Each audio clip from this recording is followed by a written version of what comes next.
सत श्री अकाल। मैं हूं मुकेश आहूजा और स्वागत करता हूं आपका इस जाने अनजाने लोग कार्यक्रम में।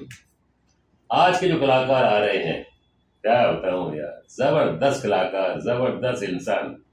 आप देखेंगे तो खुश हो जाएंगे। ये जाने अनजाने लोग टाइटल को प्रूव करने आ रहा है। इतना जाना माना कलाकार है लेकिन फिर भी अनजाना है। मतलब लोग जानते हैं उसे, फिर भी अनजाना है।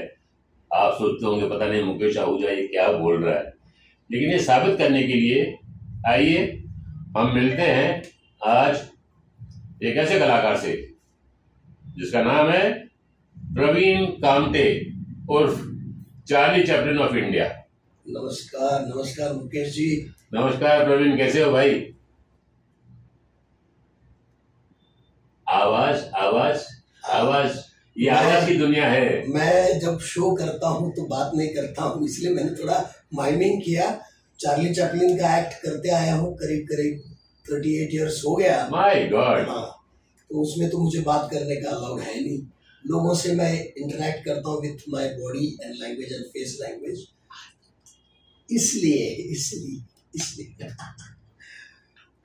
आज आपने मुझे यहाँ बुला लिया और सही मेरे दिल की एक तार आपने छेड़ दी है, क्योंकि इतने साल से इतने शोज किए, मैंने गिने नहीं है अब तक कितने शोज किए हैं।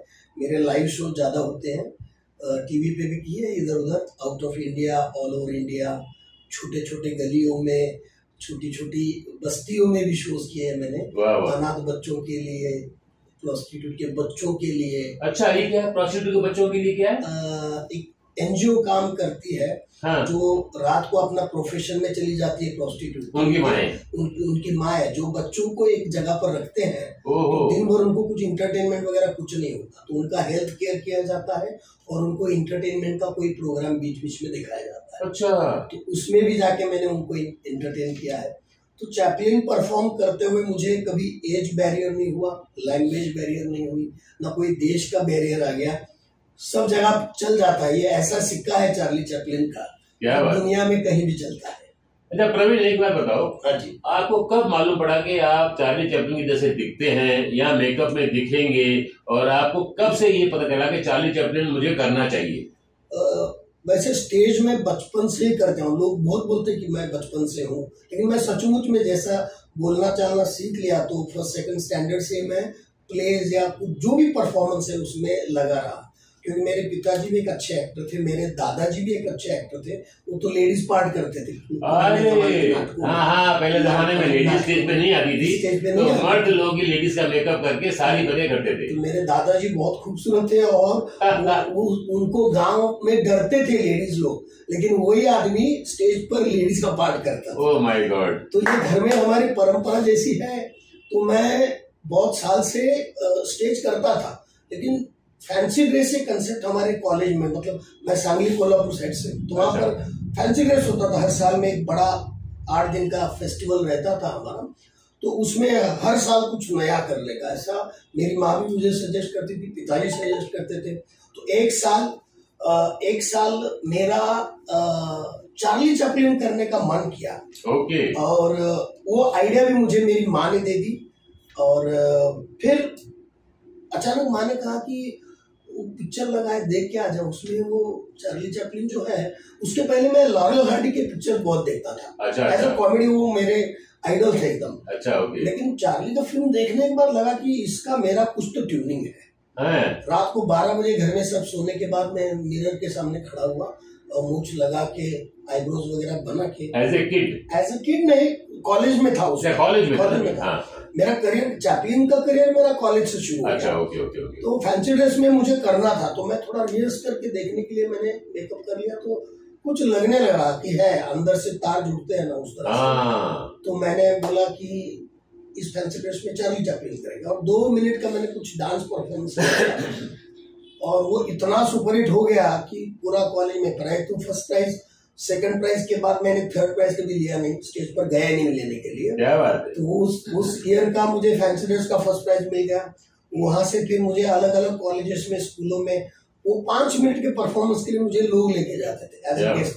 तरह एक एंट्री मांगता है, तो एक अजीब सा हो गया, वो एकदम ब्रांड जैसा बन गया। और वो भी छोटे छोटे गांव में, मतलब 30-35 साल पहले के आप सांगली कोल्हापुर शहर देखेंगे तो उतने डेवलप नहीं थे, फिर भी वहां पर प्रोग्राम्स तो हमारा कल्चर है। मतलब छोटे गांव में, सांगली की तरफ, कोल्हापुर की तरफ, छोटे गांव में भी चार्ली चैपलिन कितना मशहूर था, तो उसने आपको हमेशा फर्स्ट प्राइज दिलाया। मेरे को वो कैरेक्टर ही ऐसा मेरे में घुल गया ना कि अच्छा, चैपलिन ने जैसे पहला चैपलिन का परफॉर्मेंस किया, उस वक्त उसने भी कहीं से बड़ी पैंट लेके आया, किसी का छोटा कोट लेके आया, किसी से टोपी उधार ली, लकड़ी वकड़ी लेके वो गेटअप बना के कैमरे के सामने खड़ा हो गया, और उस वक्त से उसको वो हमेशा का जिंदगी का पैच पड़ गया। ओरिजिनल चार्ली चैपलिन की बात बता रहे हो? उनकी बात बता रहा हूँ। वैसे ही आपने किया। मेरे को भी जब चार्ली करना था तो मेरे कॉलेज के प्रिंसिपल थे, उनकी लकड़ी लेके आया, मेरा मामा एक वकील है, उनका कोट लेके आया, तो ऐसा सामान इकट्ठा करके। अच्छा, टोपी हमारे टाइम में उधर मिलना मुश्किल था, तो मैंने और मेरे पिताजी ने,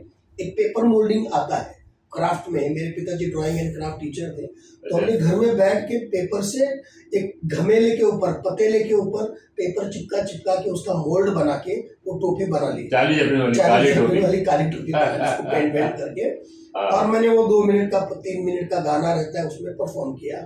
उसके बाद में कोल्हापुर है हमारा, सांगली कोल्हापुर, सब पहलवान लोग, वो पहलवान लोगों को भी चार्ली चैपलिन इतना पसंद आया, मुझे सर पे उठा के मेरी पूरी बारात निकाली थी, ढोल बजा के, वो सब क्या बात अलग था माहौल। क्या बात है। तब से जो मेरे पे चैपलिन का ठप्पा हो गया। तो बाकी मैंने स्ट्रीट प्लेस बहुत किया, मैंने एड्स के ऊपर काम किया है, फैमिली प्लानिंग के ऊपर गवर्नमेंट के शोज किए हैं, मैंने सैनिटरी पैड्स के ऊपर प्लेस किए हैं, तो बहुत सारे अलग अलग एस्पेक्ट्स में मैंने काम किया है। मैंने स्ट्रीट थिएटर किया है, चिल्ड्रन थिएटर किया है, मैं वर्कशॉप लेता था बच्चों के, जो बाल भवन करके चरनी रोड पे है, तो दिल्ली में भी उनकी ब्रांच है, तो ऑल ओवर इंडिया बाल भवन एक कंसेप्ट चलता है बच्चों का, तो उनके ड्रामा सेक्शन का मैं इंचार्ज था। मैं स्कूल में ड्राइंग टीचर रह चुका हूँ, और आप मुझे यहाँ बुला रहे हो, बुलाया है आपने मुझे, लेकिन आप और हम 25-30 साल पहले से मिले। सवाल पूछने वाला था कि तुम्हें याद है प्रवीण, हम लोग कहाँ मिले थे, कब मिले थे? आपकी और मेरी मुलाकात दूरदर्शन के सिंधी प्रोग्राम में हुई थी, चेटी चांद का प्रोग्राम के लिए आप आए थे, कृष्ण मेघानी वगैरह सब मेरे बॉस थे, कॉमेडी के लिए, शो के लिए बुलाया था, और वहां पर मैं प्रोडक्शन में असिस्टेंट करके काम करता था और ग्राफिक्स में काम करता था। मुझे लगा कि आपको याद नहीं होगा, मुझे तो याद था, मैं बोला आपसे पूछूं। नहीं, कुछ लोग ऐसे इधर बसे हैं ना, उनको भुलाया नहीं जा सकता। तो मैं यहाँ पे हूँ, और ये ताजा हो गई याद हमको, हमारी जो शुरू हो गया है सफर, फिर से जुड़ गए हम, वो कोरोना के काल में। नहीं, उसके पहले फेसबुक पे हम फ्रेंड्स, फेसबुक पे, हाँ वही कोरोना का काल में फेसबुक पे आप गाने डालते रहे, मैं मतलब ये आदमी को मिलना जरूरी, बहुत साल हो गए मिलके, आपका रिक्वेस्ट आ गया, हम दोनों, मैं तो आपके गाने बहुत एंजॉय करता था, तो तब से बाद में आप बोले घर पे आ जाओ, तो मैं घर पे आ गया कोरोना के पीरियड में, ये लास्ट सेकंड फेज में 2021 में, लास्ट ईयर, तो 2021 में, अभी 22 चल रहा है, बिल्कुल 21 मार्च में आप आए थे, बिल्कुल, जब मैंने आपको एक कंसेप्ट सुनाया था। कंसेप्ट सुनाया, बातें चल रही थी, क्या चल रहा है, मैं बोला शोज तो मेरे बंद थे 2 साल, हम लोग तो लाइव शो करने वाले आर्टिस्ट है, छोटा मोटा सीरियल वगैरह कर लेता हूँ, लेकिन लाइव शो तो टोटल कोरोना के पीरियड में बंद था, तो घर में थे हम लोग, और क्रिएटिव करेंगे क्या। और मेरा जो एक्ट मैं चार्ली का करता हूँ, वो तो कुछ लोग बोलते थे, दोस्त लोग मेरे, कि तू ऑनलाइन कुछ कर, मतलब चैपलिन ऑनलाइन नहीं होता है, नहीं, ये सामने से देखने वाली चीज है, गद्दारी होगी, और मैं कैमरे को जस्टिफाई नहीं कर पाऊंगा, क्योंकि किसी फ्रेम में मेरा भागा दौड़ी, मेरा मूवमेंट्स कैच नहीं होता है, तो वो चक्कर में ऐसा हो गया कि मैं आपको आने मिलने के लिए आ गया, बातें शुरू हो गई, हम लोग पुरानी बातें लेकर बात कर रहे थे, बातों में आपके दिमाग में कुछ चल रहा था, बोला चार्ली एक स्टोरी मेरे दिमाग में है, मैं इस पर फिल्म बनाना चाहता हूँ, और जब आपने वो स्टोरी सुना दी, शॉर्ट फिल्म वाली, आधे घंटे की फिल्म, लेकिन आपने मेरी नींद हराम कर दी। मैं तो उस वक्त आपको बोला मैं कि आप फिल्म बनाओ, जो भी है कंसेप्ट मेरे को बहुत अच्छा लगा है, और मैंने प्रोडक्शन में पहले बहुत काम किया था, दूरदर्शन में किया था, CID वाली जो टीम है BP सिंह साहब की, उनके साथ में असिस्ट करता था, और वैसे मेरा ताल्लुक था ये सीरियल वगैरह चक्कर से। लेकिन बातों में आपने याद दिलाया कि मेरे दिल में, दिमाग में एक छोटी सी स्टोरी है जो मेरे दिल में बहुत दिन से चल रही है, सजाए जिंदगी, राइट।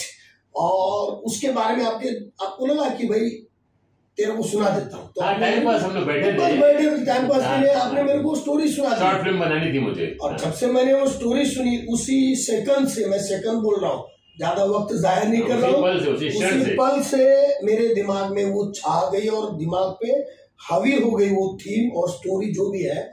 और मैंने बोला प्रोडक्शन में, आपने स्टोरी में बताया था कि जो मेन आपके साथ में जो कैरेक्टर था वो था राइटर था, जो राइटर खुद हैंडीकैप है, और वो स्टोरी का जो पूरा बेस है उसी के ऊपर है। और वो राइटर को अगर पहले कुछ नहीं लिख सकता है, कुछ नहीं लिख सकता है, तो फिर क्या और हैंडीकैप है, कैसा करेंगे? तो बातों बातों में आपका जो दिमाग है उसमें एक झनक आ गई कि बोला आपने, अगर वो राइटर की जगह पर जो मस्ती करने वाला आपने कहा था कि इस पिक्चर में मुझे इन्वॉल्व होना है, चाहे कुछ भी हो जाए, वो तो मेरा प्रोडक्शन, चाहे डिजाइनिंग, चाहे आर्टिस्ट, चाहे कुछ भी हो, मुझे करना ही है। मैं आपको सीन का कंटिन्यूटी के लिए लिखने के लिए बैठा, मेकअप मन नहीं आया तो मेकअप मन का काम, मैंने सारे काम मैंने दूरदर्शन पे किए थे। हाँ, ये आपने कहा, तो मुझे आपके साथ जुड़ना है, मेरे को इस प्रोडक्शन में एज अ लेबर आना है, एज अ आर्टिस्ट आना है, तो नसीब में होगा।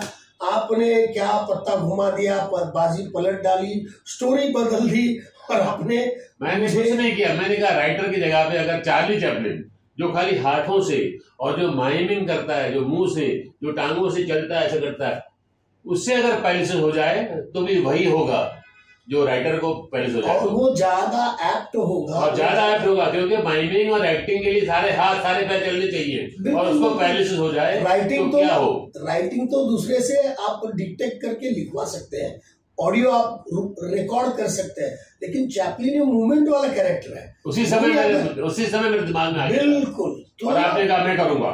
नेक्स्ट डे से मैं जब टॉयलेट, गंदी बात बोल रहा हूँ, लेकिन टॉयलेट में भी बैठता था सीट पर मैं, तो मेरी इमेजिनेशन वही चलती कि मैं कैसा बैठूं, और मेरे को अगर वो पैरालिटिक वाला रोल करना पड़े, मतलब ये इमेजिनेशन था। और आपने चिंगारी लगा दी थी तो बस मेरी नींद उड़ गई। और यही आपका लगाव, आपकी मेहनत देखकर मैंने कहा बस 6 महीने डिले करेंगे, 8 महीने डिले करेंगे, लेकिन आपको सारे डायलॉग्स याद करने हैं, आपको सारी प्रैक्टिस करनी है कि भाई लकवा मार जाए या हाथ पैर सुन्न हो जाए तो आदमी कैसे हो जाता है। और आपने कमोड में बैठ के डेली सुबह आधा घंटा आपने प्रैक्टिस की है, ये मुझे याद है। बिल्कुल। और दूसरी बात क्या है ना कि चैपलिन के खुद के लाइफ में भी जिंदगी भर उसने हंसाया लोगों को, लेकिन उसके आखिरी पीरियड में उसने एक फिल्म बनाई थी मॉन्स्टर वर्डॉक्स करके, उसमें, और उसका लाइमलाइट फिल्म, उसमें उसने सीरियस रोल किया हुआ है। अच्छा। वो चैपलिन के गेटअप में नहीं है, जो वर्ल्ड फेमस उसका ब्लैक हैट, कोट, मुस्टैच, वो गेटअप में नहीं है, और वो नॉर्मल है, और वो नॉर्मल एक अलग फिलोसॉफी बताता है, और वो टची फिल्म है। और आपकी फिल्मों में मुझे वो टच लगा जिसमें मैं चैपलिन के गेटअप में भी हूँ और नॉर्मल प्रवीण कमते। आपका जो ये प्रोग्राम का टाइटल है जाने अनजाने लोग, तो मैं जाना माना चार्ली करके लाखों शो मेरे लोगों ने देखे हैं, बच्चे तो मेरे पे पागल हो जाते हैं, फिदा हो जाते हैं, लेकिन शो करके जब मैं बाहर मेकअप निकलता हूँ, नोबडी नोज मी, किसी को पहचानने नहीं आता हूँ कि अरे यही आदमी था क्या, यही चार्ली बना था क्या। यही कहा था मैंने दोस्तों आपसे कि जो आएगा वो प्रूव करेगा हमारे टाइटल को, जाने अनजाने लोग। इसको लोग जानते हैं एज चार्ली, बट उसी क्राउड में जब मेकअप निकाल के, टोपी निकाल के ऑर्डिनरी आदमी जब चलता है तो उसे कोई नहीं जानता। ये है प्रवीण कामटे। आगे बोलिए। चेहरे पे मुखौटा लगाना पड़ता है, और क्या बोलते हैं ना, हीरो से जोकर बन जाना पड़ता है, वो वाली बात है। लेकिन एक बात है कि हमने स्टेज की, नटेश्वर की, हमारे नटराज की सेवा की है, और उसका फल मिला है।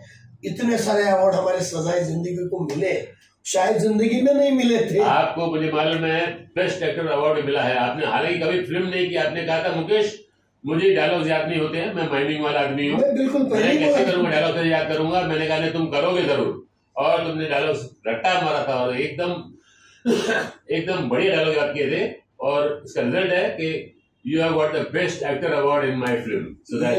ये आपका आशीर्वाद है, आपका प्यार है, और लोगों का प्यार है। और उसी फेस्टिवल में बेस्ट फिल्म का अवार्ड मिला था, बेस्ट फिल्म, शॉर्ट फिल्म। हमारे स्टोरी को अवार्ड मिले, क्योंकि स्टोरी इतनी बढ़िया है। मैं तो प्यार में पड़ गया इसके। मैंने बोला ये प्रोडक्शन में मुझे काम करना है, चाहे रोल कोई भी हो। इसमें रोल मतलब नॉट एक्टिंग वाला रोल नहीं, मेरे को इधर प्रोडक्शन में क्लैप देने के लिए बुलाएंगे, क्या बात, क्या बात। प्रोडक्शन में किसी को चाय पानी देना, मैंने सारे काम किए हैं। Love you man, love you. इसका जो प्रोडक्ट निकला है ना वो अनबिलीवेबल है। आपको मालूम है कितने अवार्ड्स मिले हैं हमारी पिक्चर को? मालूम है टोटल? नहीं, जहाँ जहाँ गई है पिक्चर वहाँ अवार्ड लेकर आई है। मैंने आपके घर में 46 देखा हुआ है 46 अवार्ड्स, और वो अवार्ड्स के साथ मैंने भी 46 हो गए। 46 अवार्ड्स आए हैं डिफरेंट फेस्टिवल्स में से। और सबसे बड़ी बात ये है कि ये सदाए जिंदगी कांस शॉर्ट फिल्म फेस्टिवल में भी गई है। अमेरिकन में सनडांस फिल्म फेस्टिवल जो 40 साल से फेस्टिवल चल रहा है वहां भी गई है। और इंडिया में Dada Saheb Phalke international film awards में भी जा रही है। तो बहुत आपकी मतलब ये फीदर इन द कैप बोले तो फीदर्स इन द कैप हो गया। इतने सारे फीदर्स आ गए, पूरी कैप ही हमारी फीदर वाली हो गई है। बेस्ट फिल्म का मिला है, किसी में बेस्ट डायरेक्टर का मिला है, मुझे किसी में बेस्ट एक्टर का मिला है, आपको किसी में बेस्ट एक्टर का मुझे मिला है, किसी में मतलब एडिटिंग को मिला है, सिनेमाटोग्राफर को मिला है, कैमरामैन को मिला है। मतलब every department has been honoured in different film festivals. Total आज तक 4 महीने के अंदर जून 2022 में ये पिक्चर रेडी हुई। जुलाई से ये सफर चालू हुआ है फेस्टिवल्स का और हम दिसंबर में हैं। दिसंबर चल रहा है अभी, अगस्त, सितंबर, अक्टूबर, नवंबर, दिसंबर, 5 महीने के अंदर डिफरेंट फेस्टिवल से 46 अवार्ड्स आए हैं इस फिल्म को। इस आउटस्टैंडिंग भी है और स्टैंडिंग ओवेशन वाली बात है। Thank you. बिल्कुल, बहुत मजा है क्योंकि ये अलग कंसेप्ट थी और एज एन आर्टिस्ट मुझे ये चाहिए था कि कुछ करें। और मैंने आपको तभी बोला था कि कंपनी का नाम माइलस्टोन, हाँ हमारा बैनर है माइलस्टोन स्टोरी टेलर्स। और ये आपकी भी शायद और मेरी भी शायद लाइफ का ये माइलस्टोन है। डेफिनेटली ये काम कर गई है फिल्म और लोग वेट कर रहे हैं। जितने भी मेरे चाहने वाले हैं ना वो मेरे पीछे पड़े, लिंक भेज दो, फोटो अगर आपने उसका कुछ बनाया हुआ है तो वो हमको दिखाओ। मैं बोला जब ये आएगी तो धमाके से हम देखेंगे। ये फेस्टिवल का सफर चल रहा है। बिल्कुल बिल्कुल, फेस्टिवल का सफर खत्म हो जाएगा 2-3 महीने के बाद, फिर ये पब्लिक के लिए आएगी बाहर सदाए जिंदगी। आएगी तो बहुत उसकी और सराहना होगी। अब अभी से ही लोग फेस्टिवल्स वाले कहते हैं। Indus valley international film festival Chandigarh में हुआ था जहां मैं गया था। वहां के डायरेक्टर है हर्ष नारायण जी। उन्होंने वही कहा कि इस फिल्म का पार्ट 2 बनाइए और हमें वो फिल्म दीजिए। ये देहरादून फिल्म फेस्टिवल में भी गई तो वहां पे अवार्ड, मतलब जहां ये फिल्म जा रही, साउथ से, आसाम से अवार्ड, कलकत्ता से अवार्ड, साउथ से अवार्ड, जहां जाती है फिल्म वहां से अवार्ड। और international Indo Singapore award, Malaysian नाइटाइन अवार्ड, फिलीपाइंस अवार्ड, जहां गई है वहां से फिल्म को अवार्ड मिला है। लेके आए कुछ न कुछ लेके आए। बिल्कुल बिल्कुल, ये तो मतलब हम सब लोगों का, कलाकारों की मेहनत है। हमारे डायरेक्टर्स, कैमरामैन, मुझे जिंदगी में जो एक पड़ाव होता है ना कि सेटिस्फेक्शन वाला बात, तो ये मुझे सजाए जिंदगी ने दी है और मेरे लिए मजाए जिंदगी हो। जाने माने आदमी को अनजानेपन से बाहर लाया आपने। लोगों को ये चेहरा बहुत से लोगों को मालूम नहीं है। कुछ लोगों ने मुझे चार्ली के गेटअप में देखा है, कभी कभी मैं क्लाउन भी बनता हूँ, बहुत सारे छोटे मोटे रोल अलग अलग किए हैं। Thank you very much sir, thank you. My pleasure, आपके साथ बहुत मजा आया और सीक्वल 2 जरूर बनाया जाएगा आपके साथ में। बिल्कुल बिल्कुल, आपका आशीर्वाद रहेगा, सबका प्यार रहेगा और आर्टिस्ट से और कुछ नहीं चाहिए। पहले सदाए जिंदगी पार्ट 1 तो रिलीज हो पब्लिक के लिए, वो रिलीज हो जाना चाहिए, उसके बाद में पार्ट 2 का सोचेंगे। कोई अच्छे से OTT प्लेटफॉर्म पे भी आ जाए तो मस्त है। बढ़िया, waiting for that. Thank you, thank you, thank you, thank you, thank you for calling me. Thank you.